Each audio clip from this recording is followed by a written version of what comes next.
Boa noite, meu povo. Política de Quinta no ar. Estamos de volta mais um dia com vocês e a gente está conversando hoje com uma pré-candidata a prefeita que vai falar conosco, é da região de Campinas. A gente tem essa edição aqui especial para falar com pré-candidatos, vocês já sabem, e hoje eu vou conversar com ela.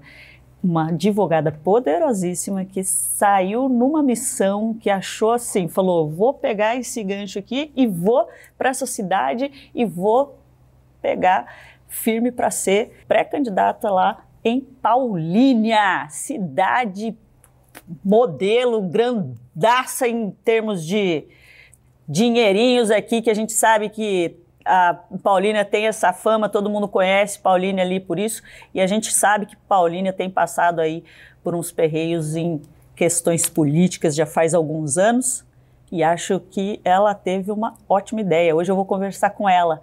É a Priscila Vittar. Priscila, minha querida amiga, que é um prazer te receber aqui no Política de Quinta para a gente conversar. Quero te parabenizar, viu? Essa coragem de sair pré-candidata, né, no momento agora, a prefeita de Paulínia, essa cidade pujante, importante dentro da nossa região, e pegar essa missão que é braba, hein? Tá muito corajosa. Mari, eu vou te falar. Eu primeiro quero agradecer a oportunidade de estar aqui com você. Já tenho um carinho enorme, você sabe, a gente se conhece há muitos anos. Tenho admiração por tudo que você faz, nunca deixei de falar isso. E para mim aqui é um orgulho, é uma honra, porque realmente eu admiro o seu trabalho, admiro sua luta como mulher dentro do partido, que eu sei que você tem, e admiro a posição que você sempre tem com relação às mulheres, que também sempre incentiva candidaturas femininas, a galgada feminina, que é um pouco mais difícil que a dos homens, sempre, né? Então, para mim é uma honra, um prazer, e agradeço muito o convite e a oportunidade. Saiba que é tudo recíproco, viu? Tô felizaça, porque a Priscila é de carinho mesmo, uma grande amiga. Vou chamar de Pri, porque não consigo chamar de outra coisa, entendeu? Para mim é a Pri. E Pri, eu queria que a gente começasse aqui a conversar um pouco, porque a gente vai falar com você a respeito dessa sua decisão aí de sair pré-candidata nas eleições de 2024, numa cidade como Paulínia. E como eu falei aqui no começo, a gente viu aí que Paulínia teve uma situação de um período difícil, de muita instabilidade política. Sim. Trocou 12 vezes de prefeito lá. Exato. Isso, acredito eu, gera uma insegurança para a população, né? E aí eu queria que você me dissesse como é que você teve esse insight, esse desejo de sair pré-candidato pela cidade ali de Paulínia. Na realidade, Mário, eu sempre ameacei, né? Nos bastidores, você sabe, a gente sempre se encontrou, mas eu sempre ameacei para a linha de frente, né? Uhum. Tentei em algumas outras situações, mas nunca um conjunto de fatores foi tão propício para que isso acontecesse, né? A gente teve alguns desgastes políticos em razão das relações familiares que a gente tinha, de amizade com a família do presidente Lula. Então, numa época muito difícil. E você se colocar nessa situação exige muita coragem. Bom. E quando você sofre alguns abalos familiares, além, lógico, dos trabalhos domésticos que toda mulher tem, eu tinha meu pai que cuidava dele, minha mãe, meu filho ainda pequeno, isso me impedia de ir adiante com esse projeto. E estranhamente, com o falecimento do meu pai, isso foi muito reforçado em mim, por causa do acolhimento das pessoas, porque eu nunca fui tão abraçada na minha vida quanto no velório do meu pai. E por ele ficar muito distante da política durante um período muito longo em razão da doença, a gente imagina que essas coisas vão se perdendo. E quando eu vi que tudo que ele tinha deixado para a cidade de Campinas, e mesmo a história dele com Paulínia, era algo que as pessoas sempre lembraram muito. E mesmo depois de quase 30 anos que ele já não era mais prefeito, quase, sei lá, 25 anos, ou um pouco menos, 20 anos longe da política de forma direta, as pessoas com um carinho, uma admiração que para mim causou estranheza. E eu falei, não, eu preciso manter isso vivo de alguma forma. E foi a forma que eu encontrei. Eu falei, eu já juntei a fome com a vontade de comer. Eu tinha vontade, mas isso reforçou muito em mim. E Paulínia é uma cidade que eu tenho uma gratidão enorme. Foi onde meu pai começou, né? Meu pai começou lá, junto à refinaria, né? E fundou o Sindipetro. Então, ele era um líder dos petroleiros. E Paulínia trouxe isso para o início da vida dele. Então, para mim, foi uma escolha mesmo. Paulínia, o start da vida do meu pai, eu quero que seja o start da minha vida política também. Pri, quando a Priscila está falando o meu pai aqui, lógico que quando eu falei o nome dela aqui por completo, se você não se tocou ou se você é novo, mas da geração nova na cidade de Campinas, talvez você tenha ouvido falar do prefeito Jacó Bittar em Campinas. Priscila é filha do Jacó e eu queria que você me falasse um pouco, Pri, justamente disso, porque eu acho que dentro da família toda, você que está saindo com essa ideologia tal qual o Jacó, quando se colocou à disposição na política e tudo mais, porque dentro da família acho que ninguém mais saiu de vitrine na política, né? Então, o que essa memória do Jacó, como que isso te incentivou a estar nessa... Porque eu acredito que você também passou por todas os perreios de que é estar como um prefeito de uma cidade como Campinas, né? Mari, eu vou te falar um negócio. O meu pai, para mim, é o meu maior ídolo, né? Hoje falecido. O meu maior ídolo vivo hoje é o presidente Lula. Eu nunca escondi isso de ninguém. Mas hoje falecido, e mesmo quando ele estava vivo, para mim ele ainda estava acima do Lula por uma questão de afetividade, de envolvimento. Eu era a pessoa mais próxima do meu pai nos últimos tempos da vida dele. E ele me incentivou não só para a política. Minha vida é galgada na vida dele. Eu fiz direito em razão dele ter feito direito, embora ele não tenha advogado, eu acabei caminhando, coincidentemente, por um caminho sindical, porque eu fiquei 25 anos advogando sindicato, defendendo trabalhador, e todos os movimentos sociais que eu podia me associar, ou estar presente, ou fazer alguma reivindicação, eu ia. Então, eu acho que eu falo que é meio genética. Essa herança eu recebi em vida, só que não tinha essa posição de ir para frente mesmo. Isso veio depois, mas por causa de um conjunto de fatores. Um dos principais é o empoderamento feminino, né? Que eu consegui enxergar só de 2017 para cá, quando o nosso grupo, que eu pertenço, que é o Grupo Mulheres pela Justiça, que atende as vítimas de violência, foi criado. Porque até então, muitas situações machistas na minha vida pessoal acontecia e eu ficava quieta, achando aquilo dentro de uma normalidade.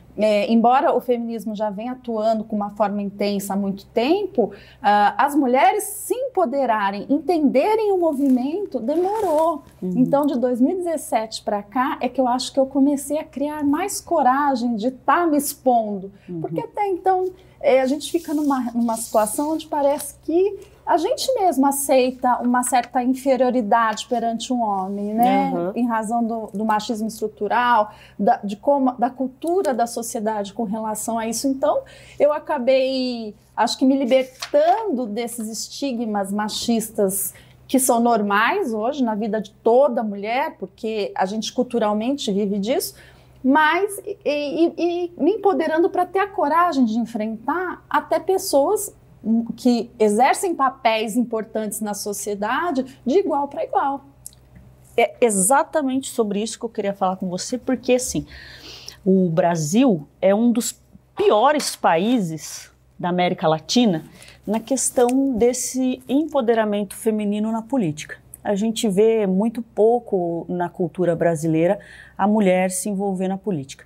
Obviamente que a gente tem toda a questão estrutural, cultural do nosso país, mas eu queria que você me dissesse as iniciativas efetivas que as mulheres hoje que estão nos assistindo, que estão nos vendo, soubesse desse poder, dessa dessa qualidade de ter essa visão feminina também dentro da política.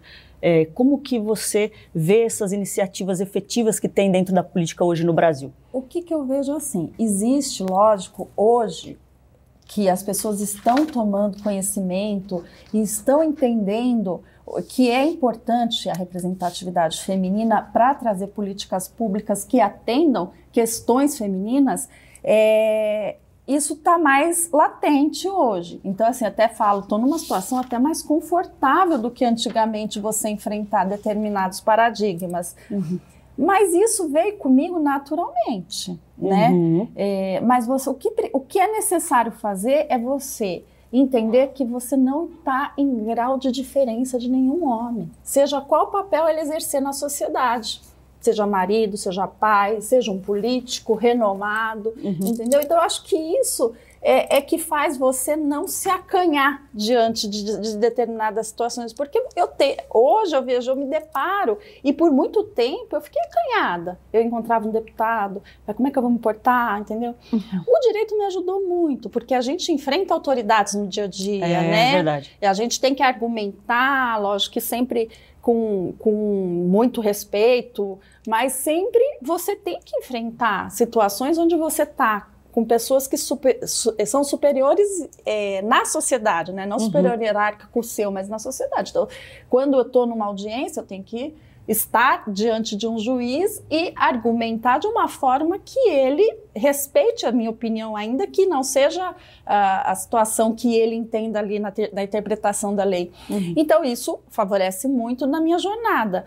Mas, muitas vezes, diante de pessoas que eu conheço e que, às vezes, até tive relação de infância, eu me acanhava, falava, esse cara é prefeito. E meu pai foi prefeito, mas isso não me tornava uma pessoa que conseguisse conversar de igual para igual. Isso demandou um tempo para eu assimilar, sabe? Então, eu acho que é essa ocupação de espaço que a gente precisa ter, que as mulheres precisam ter. Eu entendo que a gente tem sim que brigar por nossos espaços de forma coerente, de forma justa, de forma legítima e enfrentar determinadas situações. Imagine Paulínia, que é uma cidade menor, né, um tanto conservadora. Lá, você vê, não temos uma mulher vereadora. Pois é. Né? Então, já tem uma dificuldade natural na própria cultura da cidade, né? Da forma dela se desenvolver com relação a esse assunto. E eu tenho que chegar e ocupar meu espaço. Então, às vezes, até sou criticada, que tentar impor para a mulher, ela representa uma agressividade. Você não deve se comportar assim, não sei o quê. Por quê? Estamos acostumados com a mocinha, que está comportadinha, que fica quietinha, né, que fala baixo. Então, ter uma sensibilidade de que existem momentos que você precisa se impor, mesmo que isso te gere críticas, e não se acanhar com essas críticas, porque senão o espaço a gente não consegue conquistar. Pois é. Vou entrar numa questão com você sobre as questões de redes sociais e tal, e aí você falando sobre isso, recentemente eu vi a deputada federal Tabata falando a respeito disso com a questão do Valdemar da Costa Neto. Ele fez uma comparação de que ela não estava à altura de sair pré-candidata a prefeita de São Paulo, justamente porque ela nunca foi ninguém, veio de uma mãe que foi uma senhora humilde, etc., e só porque ela namorava um grande político, que é o prefeito de Recife, João Campos, filho de Eduardo Campos, ela estava tentando galgar isso aqui em São Paulo. E eu falei, gente, que dó, o Valdemar da Costa Neto tão já senil, né?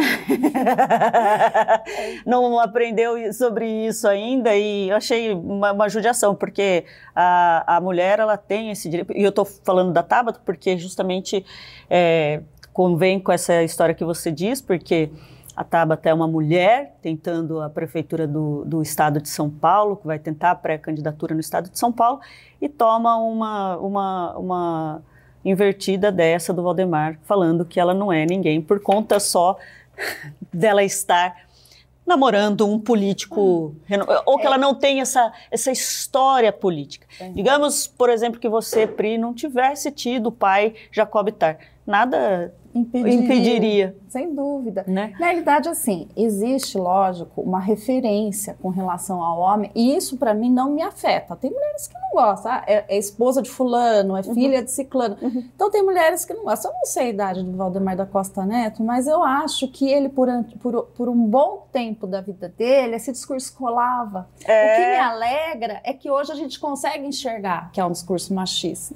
E precisou de muito trabalho para isso acontecer, né? Então hoje é preciso ter cuidado como você se refere à mulher. Até uma mulher inteligentíssima, não tem nem o que falar com relação a ela ter alguma relação com qualquer pessoa que seja, para dar méritos a ela. Todo mundo sabe a inteligência e de onde ela saiu, ainda que se supera ainda mais, porque ela é uma pessoa que saiu de uma vida muito humilde e por vontade própria, por força própria. Então eu acho que assim, o bom é que a gente consegue hoje enxergar que esse tipo de discurso não cola mais. Identifica rapidamente. Ele ficou bem ruim para ele. Eu estou falando isso de redes sociais porque assim, a gente está numa geração dessa tecnologia, de TikTok, Instagram, tantas redes sociais, gente, que eu não sei nem mais tanto que tem de redes sociais, a gente não consegue acompanhar, é tudo muito rápido dentro dessa geração, e aí tudo hoje nas redes sociais é lacração.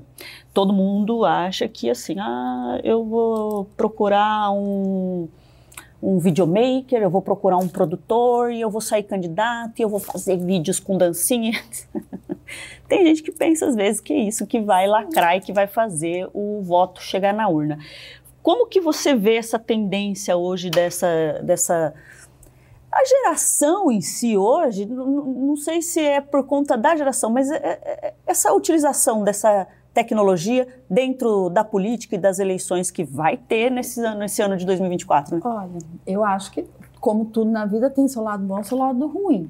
Eu acho que a rede social torna a disputa mais democrática, de uma certa forma. Porque ali tem um espaço onde não tem controle. E não estou falando que não tem que ter. Porque eu sou totalmente contra as fake news. Eu acho que quem pratica fake news, aliás, devia ser punido com inelegibilidade, porque eu acho que é uma forma injusta de você conseguir votos, entendeu? Claro. Uma forma, na minha opinião, ilegal, porque pratica crimes contra a honra da pessoa, injúria, difamação, calúnia. Mas, por outro lado, quando a gente tinha uma imprensa, ou mesmo aqui, na época do meu pai, por exemplo, o que determinava uma eleição? Tempo de televisão. E aí, como os novos partidos, ou até os partidos menores, mas que tinham uma luta constante dentro da sociedade, de uma forma geral, para tornar a sociedade melhor, como que essas pessoas elas ficavam limitadas a alguns minutos de televisão, enquanto partidos maiores, que talvez nem fossem tão...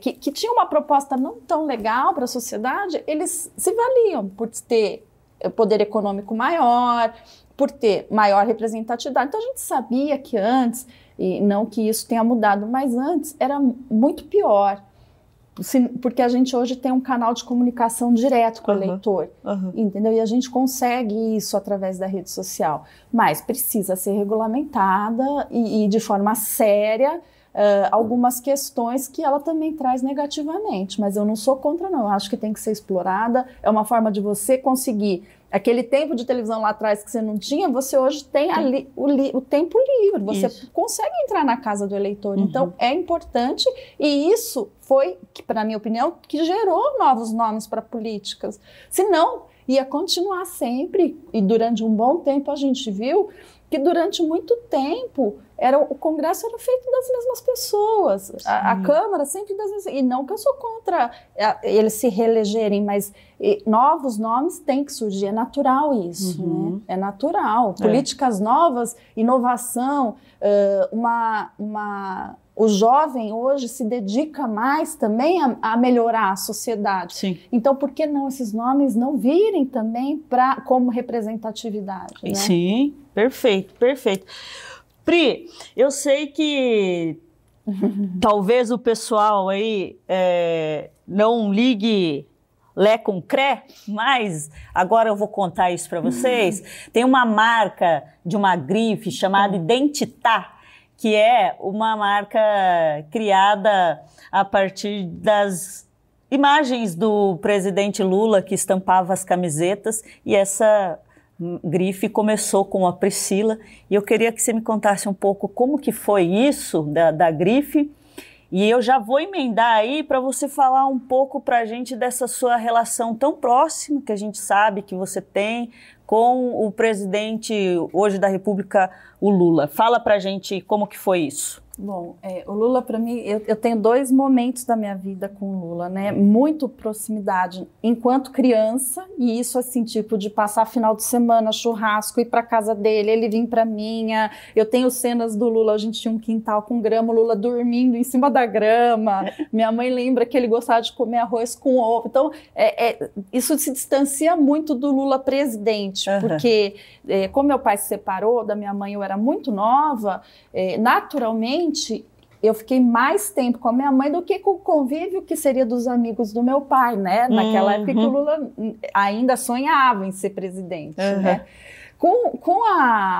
Logo um pouco depois, acho que já um pouco antes dele ser presidente, as relações voltaram a se estreitar, né? Por conta do convívio do Calil, que é o meu irmão mais velho, com o Fábio, que é o filho dele, né? E do Fernando também, eles ficaram até sócios uma época, muito antes do presidente, do Lula ser eleito presidente lá em 2003. E aí o convívio passa a aumentar, né? E enfrentamos, como todo mundo sabe, a questão do sítio de Atibaia, Lava Jato, toda aquela politicagem dentro, judicializada, que hoje está sendo totalmente desmascarada. E com isso, não tinha como não criar mais afinidade ainda, né? Então, Renata, que é a esposa do Fábio, né? O Fábio é o Lulinha, né? O Lula tem 4, 5 filhos, o Fábio é conhecido pelo Lulinha. Ela me procurou e falou: Priscila, desde 2018, quando o Lula estava preso, eu tinha essa ideia de montar essa camiseta. Só que a Renata é publicitária, então ela é muito do campo das ideias. E eu sou, ao contrário, eu sou muito do campo das ações. Entendi. E aí eu falei: não, Renata, mas por que isso ainda não foi né, colocado em prática, né? E o Lula já estava solto e tudo mais. Aí ela falou: porque a gente tem muitas ideias, já tem todas as estampas formatadas, já está tudo certo, já fui na fábrica, até vi, mas a gente precisa trazer isso para a internet. E eu já tinha tido uma loja online de roupa feminina. Um belo dia na minha vida eu falei: vou montar uma loja online. Então, e são coincidências da vida, né? Eu falei: gente, eu peguei essa prática que eu tinha com as minhas peças, com as minhas roupas, e trouxe para o mundo que a Renata imaginava. E isso se transformou numa enorme experiência, mas uma experiência tão prazerosa, porque, como eu te falei, o Lula era meu ídolo. Imagine você ter a possibilidade de trabalhar com produtos que representam o seu ídolo. Então, aquilo para mim foi incrível, foi um momento mágico e, obviamente, na época da eleição, trouxeram muitas pessoas que admiravam o trabalho, que vestiam a camiseta, chamavam, e às vezes até estranho: a camiseta do Chiclete é sua? Falei: é nossa, a camiseta do Chiclete é nossa. E foi muito legal essa experiência, só que por ser uma moda política, ela é sazonal também. Então, hoje, por exemplo, a gente já não está tão empenhado na marca, porque é uma marca de camiseta normal, vende normalmente, mas não é com aquele afã que tinha em época de eleição, e que foi muito bacana. A gente olhava na televisão a Janja lá, postando a camiseta, e assim, sem a gente pedir, né? Era um comercial gratuito, assim, porque o produto era bacana. E pra gente era um sonho, né? Então, na realidade, a sociedade era eu, a Renata, e o Tiago, que é o neto, né, filho do Marcos, que também entrou nessa bancada. Então a gente ia tirar foto, fazia foi a produção inteira, né? Vamos fazer, o Tiago vinha, a Renata, que hoje é a esposa do Tiago, tirava, ela é atriz também, tirava foto, toda aquela coisa caseira, gostosa, ficava tudo entre amigos, mas a gente fazia a produção inteira, desde a confecção da peça, não confeccionar, mas a ideia, até a divulgação com a produção de fotos, de vídeo, de tudo mais. Muito bom. Priscila, vamos falar de Paulínia? Vamos falar do que interessa, que o povo de Paulínia tá ligado aqui, hein, minha gente? Deixa eu falar para você uma coisa. Paulínia é uma cidade que quando a gente fala de Paulínia, em vários lugares, quando eu vou às vezes para São Paulo, Rio de Janeiro, eu falo de Paulínia, eles falam, cidade rica, cidade cheia de dinheiro, cidade não sei o quê. E realmente, os tributos ali em Paulínia são relativamente expressivos, né? Sem dúvida. Então, eu queria que você me falasse um pouco sobre essa questão dos tributos ali de Paulínia, como que tem sido o investimento, como que tá isso dentro da cidade de Paulínia. Conta para nós um pouquinho de todo esse dinheirão lá. Toda cidade, a gente encontra, toda cidade que tem esse desenvolvimento petroquímico, como é o caso de Paulínia, ela tem, lógico, gera uma arrecadação de ICMS enorme.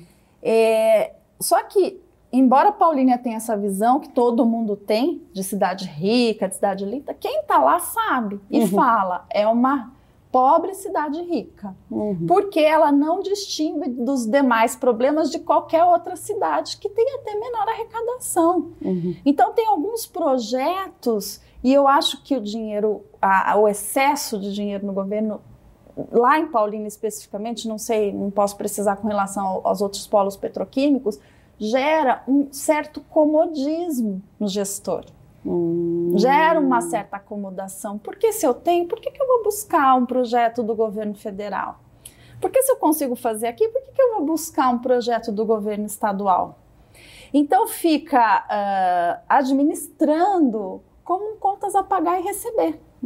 Entendeu? Então, desenvolve projetos que são projetos que em qualquer outra cidade com menos arrecadação também tem. E isso é muito ruim. Isso é muito ruim porque a cidade não desenvolve para o futuro, que é uma visão que meu pai me ensinou. Meu pai plantou 1 milhão de árvores em Campinas. Naquela época não se falava em natureza. Quando muito a COP, acho que foi em 92, acho que era COP 92, algum encontro envolvendo ambiental envolvendo, foi em 92, um dos primeiros.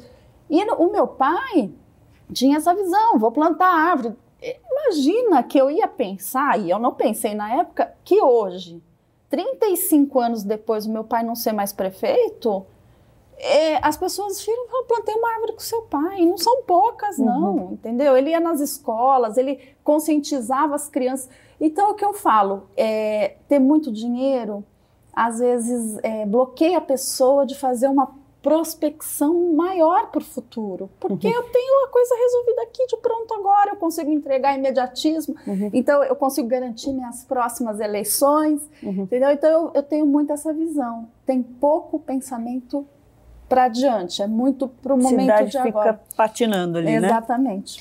Sobre a gestão que hoje Paulínia tem, né, a gestão atual de Paulínia, a gestão administrativa que está em Paulínia, a gente sabe, fiquei sabendo que tem alguns contratos de publicidade da Prefeitura de Paulínia, que é alvo de investigação do Ministério Público sobre suspeitas de algumas irregularidades. Como que está isso sobre Paulínia? Como que está a população em Paulínia? Porque eu acho que eu não sei como que a população de Paulínia, depois de ter passado troca de 12 prefeitos, tanto escândalo que a gente já viu, né, lá? A melhor definição, Mari, que eu encontrei para descrever a população de Paulínia é trauma.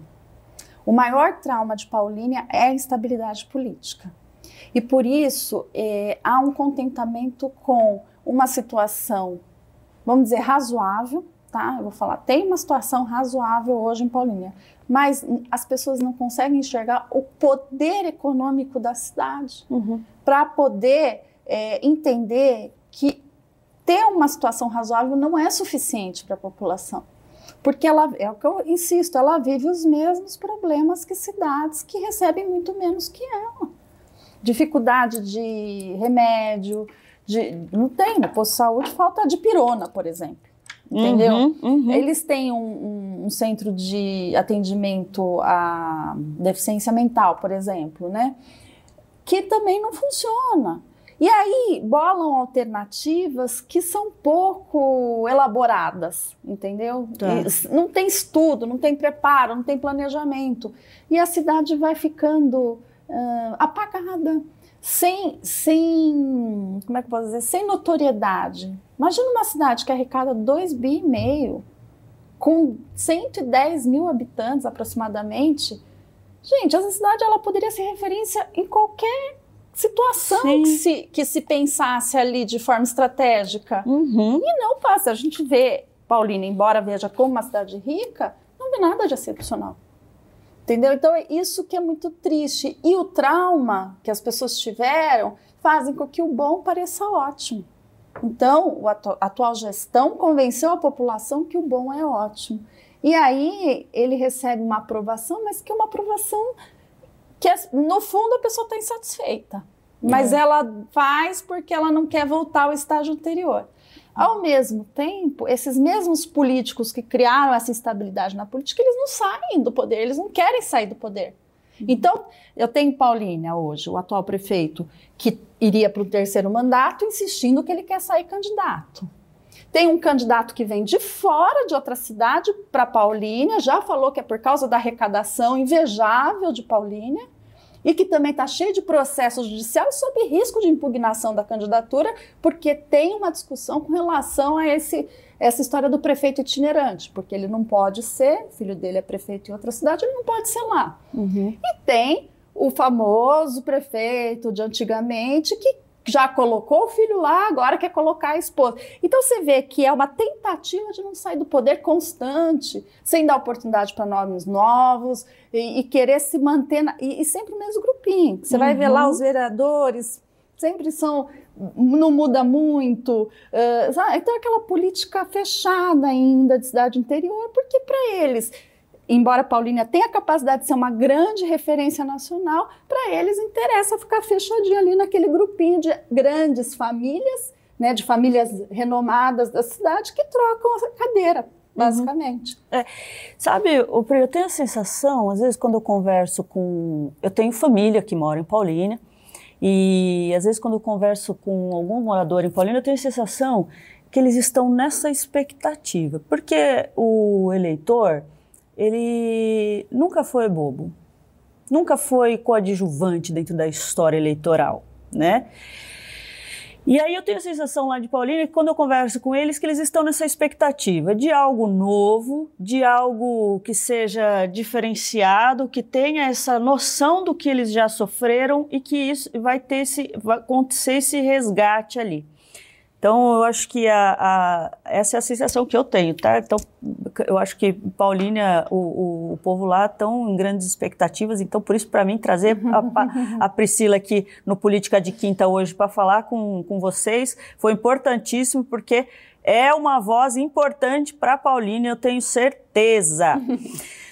Pri, Paulínia, você falou da questão aí da saúde lá, e a saúde é um assunto muito importante, não só em Paulínia, como em todas as cidades, né, que as pessoas prezam em ter uma saúde pública de qualidade, e isso é muito importante dentro dos serviços públicos. E Paulínia foi avaliada entre as 15 maiores cidades da região com o pior índice da parte da saúde. Você comenta um pouco como que está essa situação da saúde pública lá em Paulínia, como que as pessoas utilizam a saúde pública lá, reclamam, ou como que está? Porque saúde é um pilar, né? Sem dúvida. O problema é que, assim, infelizmente, o que eu vejo hoje, assim, embora as pessoas reclamem muito da saúde em Paulínia, e lá nós temos deficiência no atendimento porque demora para ser atendido em caso de emergência. Demora para você conseguir uma consulta médica, demora para você conseguir fazer um exame. Foi informatizado agora o sistema de saúde de Paulínia, ainda porque, por determinação do Ministério Público, as coisas lá acontecem muito na pressão. É aquilo que eu falei, falta planejamento na gestão de Paulínia. Então, a gente teria a capacidade de estar com um sistema totalmente informatizado, com um atendimento médico, que a gente vê em vários hospitais, em Paulínia não poderia ser diferente, Sim. mas com essas dificuldades. E aí, quando você vai ver existe uma grande ocupação, como é que eu posso dizer, uma superlotação do hospital público e pouca descentralização para os postos de saúde, agora que foi inaugurado um UPA, né? Não sei se eles estão chamando de centro de emergencial, alguma coisa assim, mas ele não funciona 24 horas. Então eu falo assim, gente, como que a gente pode querer que tudo se resolva se você centraliza tudo no hospital? E mesmo assim o hospital não tem infraestrutura. Falta tomógrafo, por exemplo. Não há uma boa gestão para o atendimento do servidor. E os servidores de Paulínia são os mais especializados, porque, como se sabe, historicamente, Paulínia tem salários mais altos, né? Sim. E eles têm capacidade ainda de se aprimorar, mais do que em qualquer outro local. Uhum. E eles são muito técnicos, muito responsáveis, mas não há uma boa gestão. Então, eu costumo dizer assim, até para exemplificar e ficar mais claro, você coloca um gestor que não administra, por exemplo, uma equipe por grau de merecimento, para escolher as escalas de hierarquia, sim, entendeu? Isso gera um desânimo no funcionalismo público que atende o ser humano. Fora isso, não tem um plano de humanização, não tem um treinamento para que você possa receber perfeito as pessoas. Então, tudo isso gera um caos na saúde pública. Mas, infelizmente, o que eu vejo é que a população não liga a saúde à administração municipal. Eu não sei, existe por mais que o hospital seja municipal, a população enxerga aquilo, por exemplo, e vou citar exemplos que várias pessoas me colocam. Há uma queixa de Paulínia, fala assim, mas você viu São Paulo, como é que é? Mas você faz comparações que não faz sentido, porque é outra gestão, as condições são outras, entendeu? Entendi. Mas vê aquilo de uma forma muito mais ampla do que pontualmente deveria ser, porque o gestor daquilo lá é o prefeito, é a administração. E eles não, assim, embora saibam das dificuldades, não atribuem à administração. Educação, vamos falar de pilares aí que quando a gente fala de política, as pessoas automaticamente querem saber o que vai ser feito na saúde, na educação, na segurança, né? São as partes onde as pessoas... Como que está essa parte educacional em Paulínia? Como que está essa parte de inclusão em Paulínia? Como que está acontecendo isso dentro de uma cidade com tanto potencial como Paulínia? Como que essas questões de políticas públicas lá, como que está acontecendo com a população? Eu vou continuar falando que Paulínia ela enfrenta as mesmas dificuldades de qualquer cidade que não tem arrecadação de Paulínia. A educação de Paulínia decaiu muito, né? Eu peguei um estudo que teve recentemente, mas que saiu com índices até 2021, que coloca numa faixa muito mediana, com pouco aprendizado, pouco destaque, e o aprendizado decai em classes menos favorecidas e decai ainda mais quando você está falando de pessoas pretas. Então a gente vê que não há um esforço para que didaticamente isso seja mais elaborado, que você coloque, que você informatize e que você traga tecnologia para o âmbito escolar. Então eles começam a tratar como se fosse qualquer outra cidade e tentam aplicar à população essa comparação. Mas olha Campinas. Campinas tem 1.200.000 habitantes. Nós estamos falando em 110 mil habitantes, com uma arrecadação que é enorme. Então, assim, pouco planejamento, pouca criatividade na administração, pouca pesquisa de outros casos que deram certo. Então não tem, é uma cidade que se fecha muito e isso impede o seu desenvolvimento. A acessibilidade, a inclusão, você falou, nesse estudo que eu li, Paulínia não tinha acessibilidade de rampa para a escola. Olha que absurdo, isso foi detectado. As mães de autistas enfrentam muitas dificuldades nesse sentido, porque não tem a acompanhante. para a educação especial, ela não está em todas as salas de aulas que precisariam estar. Então, essas dificuldades que eu penso que poderia ser referência para o país, elas estão inibidas em uma governança que é simplista. Para quem está com essa situação toda na mão, de poder inovar, de poder falar, gente, eu vou cuidar disso dessa forma criativa. Então, eu falo bastante. Pode falar, pode falar. Dessa forma criativa, para que eu possa me tornar referência. Então, é aquilo.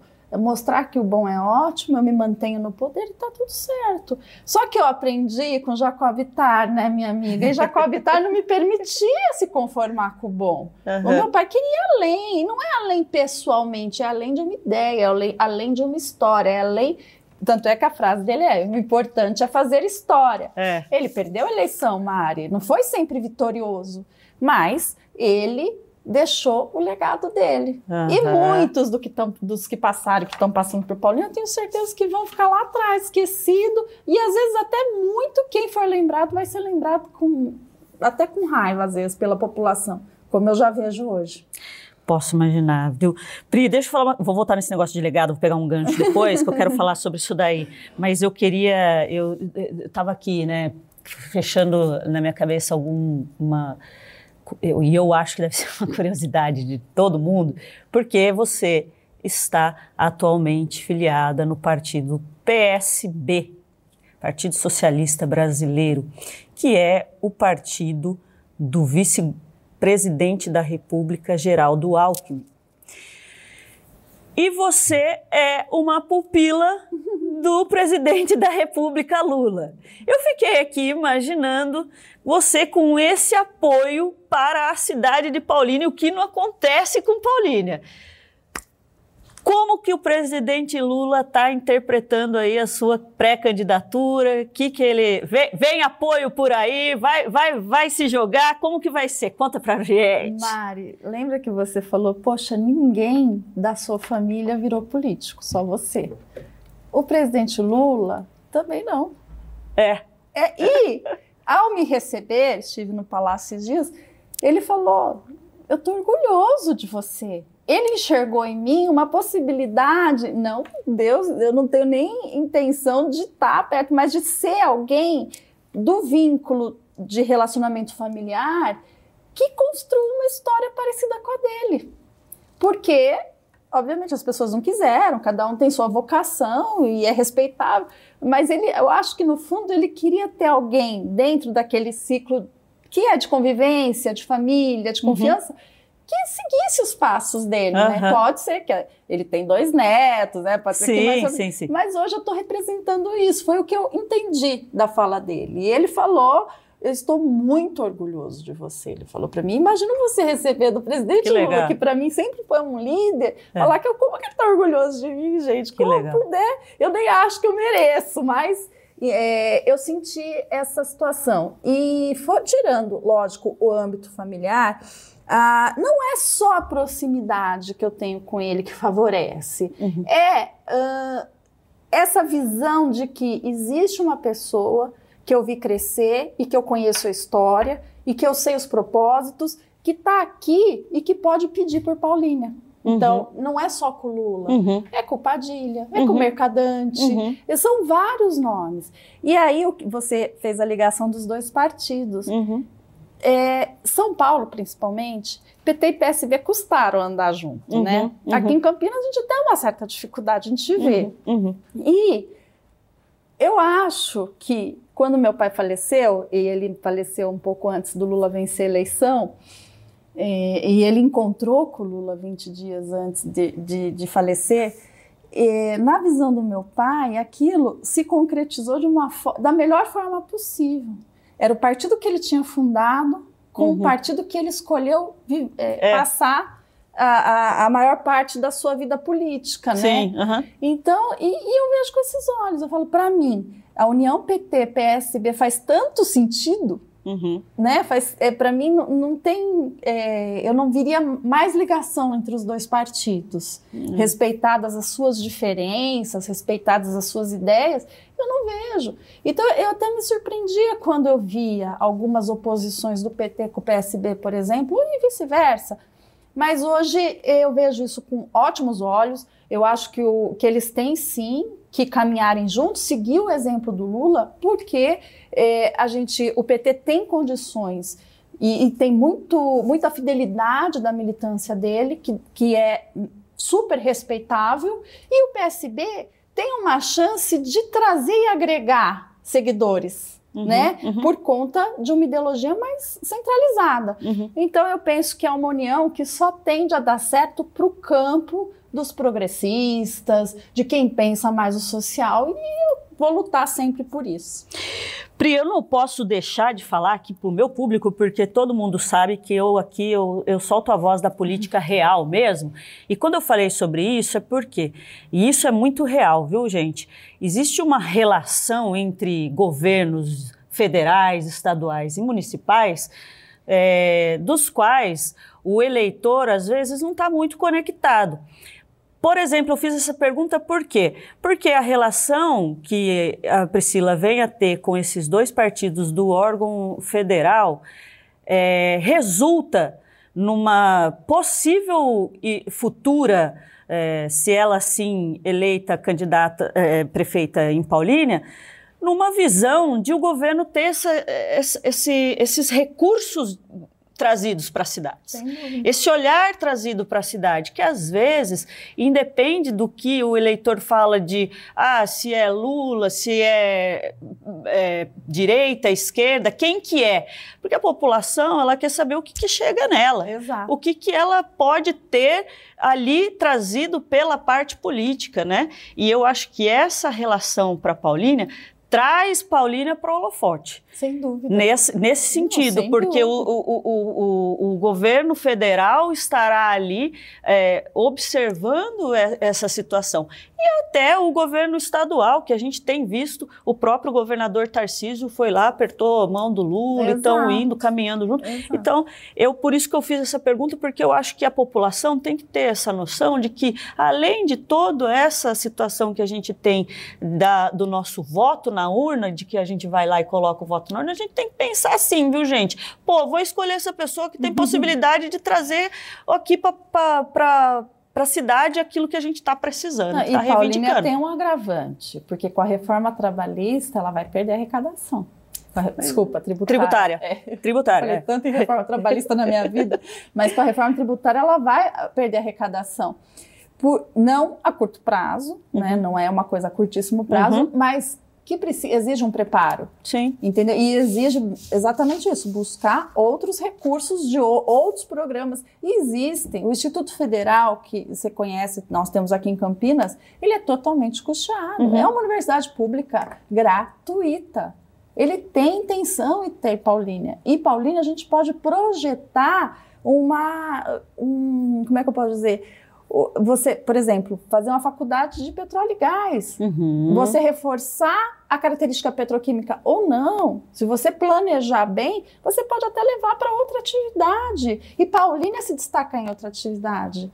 Então, eu acho que isso, se você trouxer estudos, planejamento, você consegue lidar numa situação desfavorecida, como é o caso de Paulínia na reforma tributária, para que não sofra esses impactos, entendeu? Então, e isso que eu falo, se continuar uma gestão como a gestão atual, acomodada, que só pensa nas próximas eleições, que faz o feijão com arroz ali e quer que a população pense que o bom é ótimo, isso vai se manter e não vai suportar uma queda de arrecadação ali. Pois é. Pri, fala para mim qual que é seu maior desejo para Paulínia, seu desejo futuro para Paulínia? Eu desejo que Paulínia tenha reconhecimento nacional, seja pela atividade petroquímica, seja por uma atividade inovadora que beneficie a cidade em empregos, comercialmente, que está muito esquecida, e que seja dentro da RMC, um polo de ligação com as outras cidades. Porque, na realidade, eu acho que a RMC inteirinha, ela pode ser um grande exemplo para o Brasil. Um grande exemplo se as cidades unificadas fizerem seus papéis e cada uma respeitar o espaço da outra. Então, eu imagino, sim, Paulínia, para os próximos anos, como uma cidade de referência nacional. Que os olhos de todos virem para Paulínia de forma positiva. Então, é isso que eu pretendo na minha jornada. Maravilhoso. Eu falei que ia voltar na questão de legado, e aí eu queria que você me falasse assim, como que você planeja, dentro de todo a sua história que você vem se desenvolvendo, manter o legado aí de seu pai enquanto você desenvolve essa carreira política? Mari, eu acho que naturalmente isso acontece a partir do momento que eu escolho viver ou governar, ser eleita, com os olhos para o futuro. Isso é um ensinamento dele. E foi tão legal, eu sentei com o Vandão esses dias, o Vandão falou assim, eu falei, Vandão, nossa, quanto tempo a gente já está aqui, né? Vocês estão aqui na administração e o papel do Vandão hoje é um papel tão chave, tão de ligação entre as pessoas. Ele falou, sabe com quem aprende isso? Com seu pai. E eu vejo muito isso. Lá em Paulínia, eu cheguei lá, tem grupos políticos de interesses próprios. Não tem um grupo político, não percebo assim... Eu acho que o PT talvez tenha um pouco disso em razão da própria formação dele. Mas os grupos políticos, eles são meio assim, eu vou conforme a música, sabe? E a gente, você também tem isso, como eu. Dentro do PSB, a gente costuma ter uma cultura que eu até acho que meu pai tem um pouco de ensinamento dele sobre isso. Nosso grupo é o mesmo. Desde que meu pai foi prefeito, só aumentou, mas eu não vejo, é um outro dissidente, sabe? Então aquela coisa de identidade partidária é muito difícil de encontrar. Acho que você vai mais para o interior, ainda você encontra mais dificuldade de encontrar isso.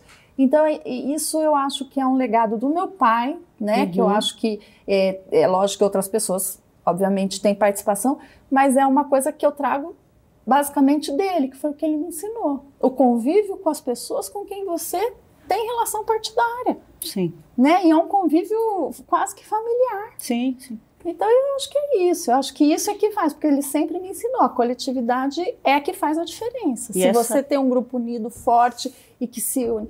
Agora, ninguém sozinho faz nada, né? Verdade. Verdade. E essa inquietude, né? Essa inquietude que traz aí dentro de todo esse povo que faz política. Quem faz política é inquieto, viu, gente? Não tem como.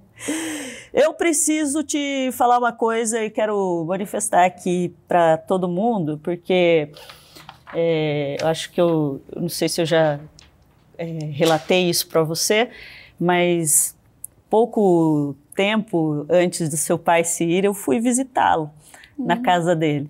E aí a gente ficou 2 horas conversando. Fiquei 2 horas conversando com Jacó Bittar. E ele me mostrou os livros, e ele me falou como que era, e ele me mostrou e apontou as pessoas nas fotos, e contou várias histórias e várias coisas. Foi uma tarde muito gostosa que eu fui visitar com ele. E veja, Jacó já estava bastante debilitadinho, e ele me falou, quando eu fui para ir embora, eu peguei a mãozinha dele na poltrona, sentadinho lá, eu falei, seu Jacó, falei, muito obrigado, viu, por receber aqui na sua casa, e tá. Antes de eu terminar a frase, ele pegou, olhou para mim e falou, meu coração. Ele cantava, eu tenho um vídeo. Eu olhei para ele e falei, bate feliz. Ele, quando te ver, porque é a única música que eu sei cantar a letra. E ele foi cantando junto comigo.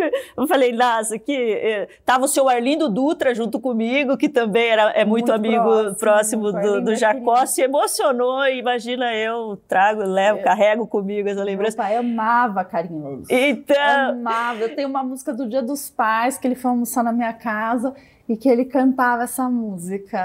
O vídeo, eu tenho o vídeo dele cantando. Falei, não eu falei, não é possível, uma pegadinha, porque é a única música que eu sei feliz, e cantamos junto ali. Ele falou, volte me ver, mas não deu tempo, não deu tempo. Então, meu pai estava numa situação bem complicada já da vida, ele já estava sofrendo com a doença. O Parkinson, eu quero até deixar de alerta, né? É uma doença que ela exige muito esforço de quem tem. E o pior sintoma do Parkinson é a depressão. Então, o que a gente precisa, antes de tudo, porque a gente fala em Parkinson, pensa na tremedeira, né? Mas é uma doença degenerativa, órgãos vão se degenerando, vão perdendo as funcionalidades de forma muito pior do que as perdas de um avanço normal, né, de quem não tem nenhuma doença. Então é muito mais drástico. Então cuidem, que se você tem uma pessoa com Parkinson, o mais importante é cuidado, carinho, atenção. E foi isso que eu aprendi com meu pai durante a vida, ao pós-vida política.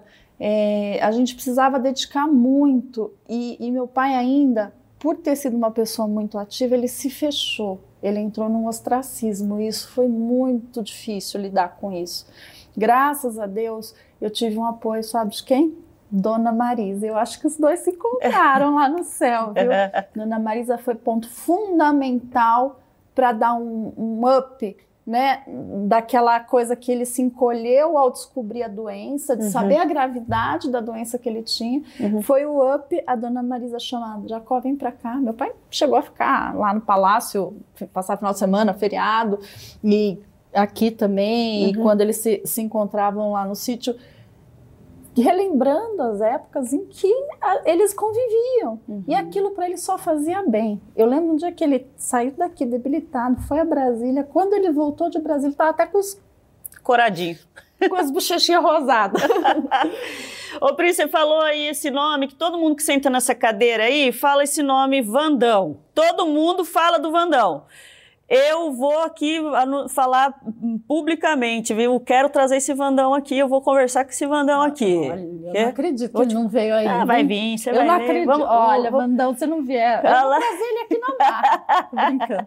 Todo mundo que senta aí fala ocupado, dele. né? A gente sabe que ele é um grande articulador aqui de Campinas. Ele virou referência, né, Mari? A gente sabe. Sim. O Vandão é uma pessoa que ele tem muita humanidade dentro dele e as pessoas enxergam isso. Então eu acho que isso faz ele tem, não dá para chamar de carisma é pouco, ele se preocupa com o outro, ele tem uma empatia fora do normal com as pessoas. Sim. Então eu acho que isso é o que faz o grande líder que o Vandão se tornou, e eu tenho uma admiração enorme por ele. A gente tem um sentimento fraterno que ele já expôs várias vezes. E o trabalho que ele desempenha aqui é um trabalho necessário e importante, porque não existe mais tantos políticos como ele. Sim. Então a gente precisava fazer o curso do Vandão, né? Vamos fazer a aula do Vandão, falar para ele ensinar um pouco de Universidade do Vandão. Pri, você sabe que eu tenho um carinho enorme por você, a gente é amiga, quero te dizer que eu te desejo muito sucesso nessa empreitada. Quero te agradecer muito você vir aqui com a gente, poder trazer, expor um pouco mais do que você está desejando por Paulínia, pela cidade. Estou torcendo por você. Estou à sua disposição aqui em Campinas. Querida. E quero muito agradecer você vir aqui no Política de Quinta, falar com nossos telespectadores, falar sobre o seu desejo político. A importância para mim da mulher na política é assim vital, é o que eu sempre fico gritando a todos os lugares que eu passo, eu grito sobre isso, sobre a importância da mulher falar de política, ocupar esse espaço. Então, quero que você saiba que para mim é uma felicidade muito grande, uma honra estar te recebendo aqui hoje. Mari, viu? Muito obrigada. Eu que agradeço o seu convite de novo. Para as mulheres, eu quero dizer o seguinte: briguem pelos seus espaços. Não estamos competindo com o homem, mas precisamos estar lado a lado com os homens. Então, não é uma guerra, e sim uma questão de igualdade. E com você eu quero deixar minha admiração. Eu sei o trabalho que você faz, que não é fácil. Você cuida de várias cidades, que eu sei sei, também vai cuidar de Paulínia com carinho. Então, dentro do PSB, você tem um papel que é chave, é fundamental. Eu agradeço mesmo, estava doida para vir aqui, você sabe disso? Sei disso. E volto sempre que você me chamar. Pena que já acabou. Tá de portas abertas aqui. Paulínia, se liga que esse furacão tá chegando e vocês precisam observar. Política de Quinta tá ficando por aqui hoje, minha gente. Quero agradecer demais você que acompanhou aí com a gente. Se liga no nosso canal. Clica no sininho aqui embaixo, se inscreve que assim que sobe os nossos vídeos novos, você recebe a notificação. E ó, estamos aqui na Rádio Life, toda quinta-feira às 19 horas. Baixa o aplicativo aí no seu celular, que às 19 horas você clica, você escuta onde você quiser. Estamos onde também? No Spotify, é claro. Porque aí você está lavando sua louça, sua roupa, arrumando sua casa, fazendo sua atividade física, coloca a gente lá no Spotify que você também pode estar com a gente juntinho aí, tá bom? Instagram do Política de Quinta tá aberto para você, vem lá com a gente, que a gente às vezes dá uma zoada, que a gente também não é de ferro, a gente faz essa política meio engraçadinha aqui. É isso, minha gente, estamos ficando por aqui, até a próxima Política de Quinta, vamos ver, aguardo vocês, hein? Um abraço, obrigada!